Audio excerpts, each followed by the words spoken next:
Selamat datang para kaum-kaum wibu, kaum otaku, dan kaum rebahan.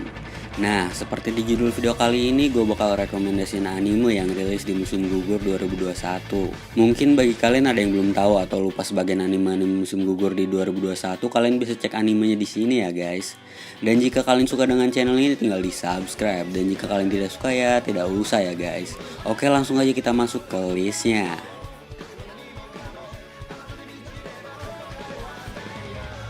Mushoku Tensei. Anime ini menceritakan tentang seorang pria berusia 34 tahun yang bereinkarnasi ke dalam dunia lain. Pria ini adalah seorang Hikikomori atau bisa disebut sebagai pria pengurung diri. Suatu hari pria ini mencoba menyelamatkan seseorang dari kecelakaan. Namun saat ia sadari dirinya sudah bereinkarnasi atau dilahirkan kembali ke dalam dunia lain sebagai seorang anak bayi dengan nama Rudeus Greirat. Dan di anime sebelumnya Rudeus terkena dampak dari suatu energi yang sangat besar dan terdampar di sebuah benua iblis bersama dengan Eris. Dan mereka berdua diselamatkan oleh salah satu suku Sperdo yaitu Ruijet Sperdia. Dan di anime Mushoku Tensei Part 2 ini mereka bertiga melanjutkan perjalanannya sebagai party dengan nama Dead End dengan tujuan mengantarkan Eris kembali ke kampung halamannya. Dan suatu hari Rudeus diberi saran oleh Hitogami. Rudeus pun mengikuti sarannya dan Rudeus pun bertemu dengan seorang kaisar besar dunia iblis yaitu Kishirika Kishirisu. Karena Rudeus menyelamatkannya dari kelaparan, Kishirika pun memberinya satu permintaan apapun kepada Rudeus. Dan Rudeus pun diberi mata sihir yang bisa melihat masa depan walaupun hanya beberapa detik. Walaupun hanya beberapa detik, mata sihir tersebut sangat berguna untuk melihat pergerakan lawan saat dalam pertarungan.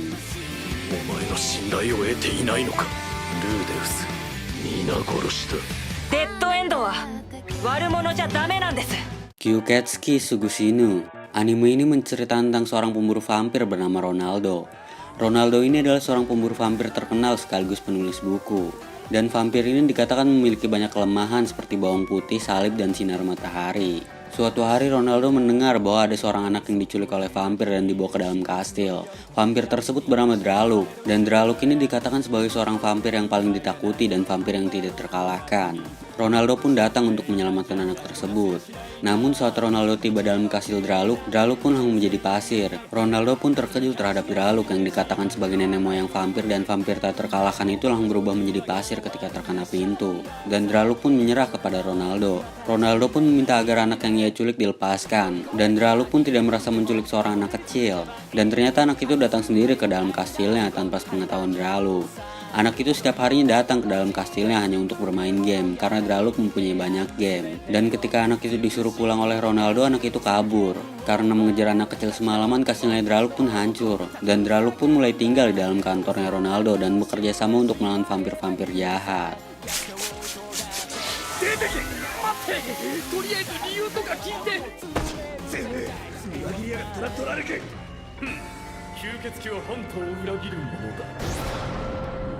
Shinka no Mi. Anime ini menceritakan tentang seorang anak yang bernama Hiragi Seichi. Seichi ini mempunyai badan yang gemuk dan muka yang jelek. Karena fisiknya itu ia selalu ditindas oleh teman-teman sekolahnya. Namun kehidupannya berubah drastis sejak ia masuk ke dalam isekai. Suatu hari ketika jam pulang sekolah ada suara yang mengaku sebagai seorang dewa.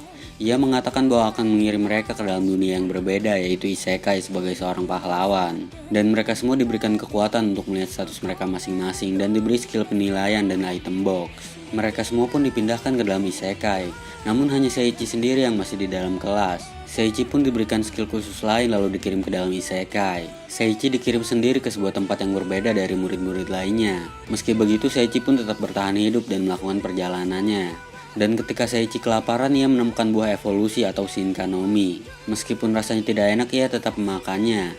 Dan setelah Seichi memakan beberapa buah evolusi, tubuhnya pun tidak gemuk lagi dan wajahnya pun berubah. 5 bulan pun berlalu, Seichi pun bertemu dengan seekor gorila. Gorila tersebut mengajak Seichi untuk bertarung, hingga akhirnya gorila tersebut menyukai Seichi dan mengajaknya untuk menikah.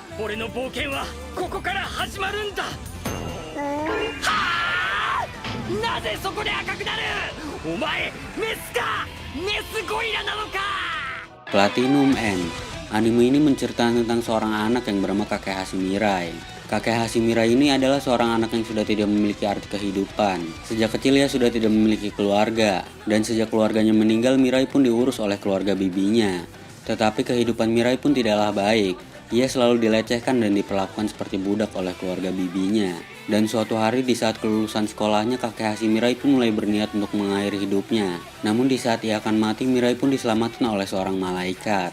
Malaikat ini bernama Nase, dan Nase pun mengatakan bahwa ia akan memberikan kebahagiaan dan harapan untuk hidup kepadanya. Dan Mirai pun diberikan sebuah pilihan untuk kekuatan yang akan ia miliki. Kekuatan yang ditawarkannya Nase ini adalah sayap dan panah. Mirai pun memilih keduanya dan ia mendapatkan kedua kekuatan tersebut. Dan Nase pun mengatakan bahwa tidak hanya Mirai saja yang diikuti oleh malaikat, ada 12 orang lain selain dirinya. Dan bagi mereka yang diikuti oleh malaikat tersebut, ini adalah seorang kandidat dewa. Dan dari 13 kandidat dewa ini hanya akan ada satu orang yang cocok untuk menjadi dewa. Dan di saat itu Mirai pun menyadari bahwa ia sudah mengambil sebuah jalan yang sangat mengerikan.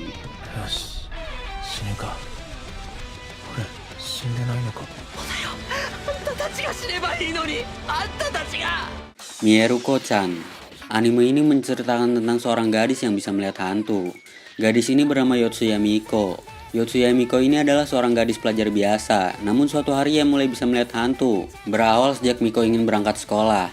Ia melihat bekas telapak tangan yang menempel di sebuah kaca. Dan di saat Miko pulang sekolah, ia kehilangan gantungan kunci miliknya. Dan Miko pun memutuskan untuk kembali ke sekolah untuk mencari gantungan kunci miliknya. Di saat ia sudah menemukannya, Miko pun bergegas untuk pulang. Miko pun menunggu bis sambil chattingan dengan sahabatnya.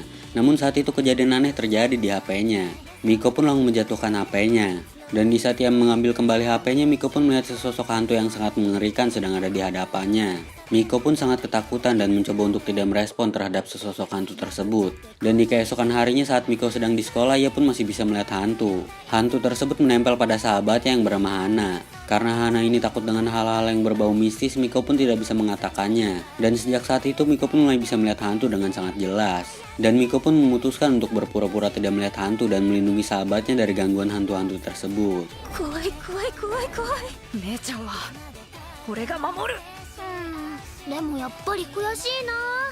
Takto OP Destiny.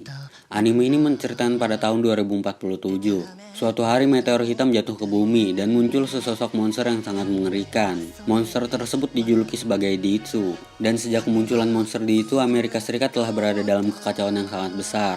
Dan demi mencegah lebih banyak korban, mereka pun membuat larangan untuk bermain musik. Karena sebenarnya para monster Ditsu ini membenci sebuah musik. Dan bagi mereka musik ini adalah sebuah ancaman. Dan ada sesosok orang-orang yang disebut dengan musik art. Musik art ini adalah sesosok gadis yang memiliki kekuatan untuk melawan monster Ditsu. Dan setiap para musik art ini dipimpin oleh konduktor. Cerita berfokus pada Ashina Takto. Takto ini adalah seorang ahli piano. Suatu hari Takto terpaksa ikut ke dalam festival simfonika oleh Koseto. Namun saat dalam festival tersebut mereka diserang oleh monster Ditsu sehingga membuat Koseto meninggal. Namun di saat itu kejadian aneh terjadi. Koseto berubah menjadi seorang musik art dan Takto yang menjadi konduktornya. Saat setelah kejadian itu mereka pun diselamatkan oleh seorang musik art lain dan diberikan penjelasan terhadap apa yang terjadi pada dirinya. Pada dasarnya seseorang yang menjadi musik art harus melewati beberapa proses di dalam laboratorium simfonika. Namun Koseto berbeda, ia secara tiba-tiba menjadi seorang musik art. Dan karena Koseto dalam keadaan tidak stabil, Takto bersama dengan Ana yang sekaligus kakaknya Koseto menuju ke laboratorium simfonika dengan tujuan untuk memperbaiki Koseto.